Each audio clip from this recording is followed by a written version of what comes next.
Первый азан звучит из новой мечети в селе Новая Тура. Ее начали строить в сентябре 2020-го. Через 2 года на минарет установили полумесяц. В декабре прошлого завершили строительные работы. И сегодня, в священный месяц Рамазан, долгожданное открытие. Верующих поздравил Рустам Миниханов.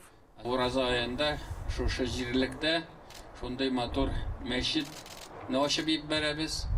Шушында яшәүче мөселманнарга, юл буеннан баручыларга кирип анда дага, намаз укырга бөтен мөмкинлекләр бар. Мечеть трехэтажная, площадью 328 квадратных метров, вмещает до 250 человек. Внутри 2 зала для мужчин, антресольный этаж для женщин. Есть помещение для занятий с детьми. Рядом с мечетью здание с тахаратной и котельной. Построили ее на средства благотворителей и при помощи Фонда поддержки развития культуры при Раисе Республики.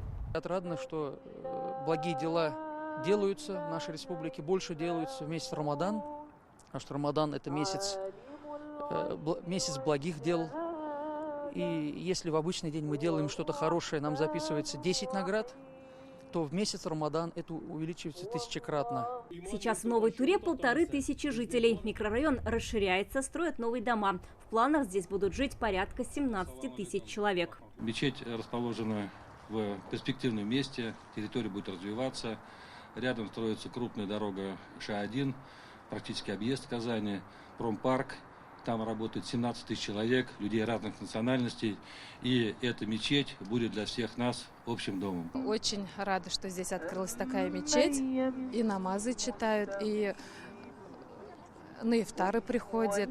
Очень оживленное место, очень нравится нам. Надеемся, что вместе будем и дальше строить и садик, и школу, и медресе, и благоустраивать территорию. Здесь еще не как центр планируется большой для проведения мероприятий.